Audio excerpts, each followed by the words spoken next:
నారాయణపేట జిల్లాలో రోడ్డు ప్రమాదం చోటు చేసుకుంది. మక్తల్ మండలం నర్సిరెడ్డిపల్లి దగ్గర హైవే పైన ఆగి ఉన్న ఒక లారీని వెనకాల నుంచి వచ్చినటువంటి ఒక వాల్వో బస్సు ఢీకొట్టింది. ఈ ప్రమాదంలో 10 మంది ప్రయాణికులకి చాలా తీవ్రంగా గాయాలయ్యాయి. ప్రస్తుతం 5గురి ప్రయాణికుల యొక్క ఆరోగ్య పరిస్థితి విషమంగా ఉన్నట్టు తెలుస్తోంది.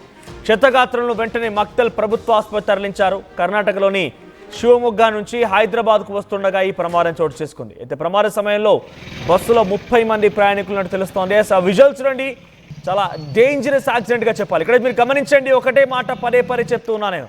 నడి రోడ్డు పైన ఇష్టం వచ్చినట్టుగా ఈ లారీలు ఆగడం వల్లే ఈ ప్రమాదాలు జరుగుతున్నాయి. ఆగి ఉన్న లారీని బస్ ఢీకొట్టిందంటే ఇక్కడ బస్ డ్రైవర్ కంటే ముందు లారీ డ్రైవర్ యొక్క నిర్లక్ష్యమే కారణం.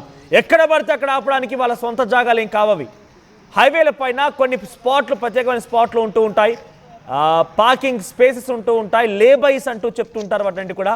సో అక్కడ వాటిని ఉంచాల్సి ఉంటుంది, పార్క్ చేయాల్సి ఉంటుంది, కాసేపాటుగా రెస్ట్ తీసుకోవాల్సిన పరిస్థితి వస్తే అక్కడే ఆపాలి. కానీ ఎక్కడ పడితే అక్కడ ఆగితే ఇటువంటి ప్రమాదాలు జరుగుతూ ఉంటాయి.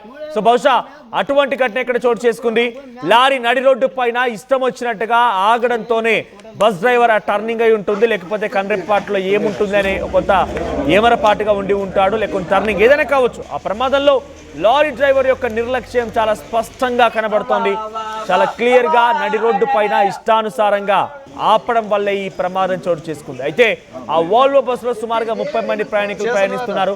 10 మందికి తీవ్రంగా గాయాలయ్యాయి. మరొక 5గురి యొక్క పరిస్థితి విషమంగా ఉన్నట్టు తెలుస్తోంది.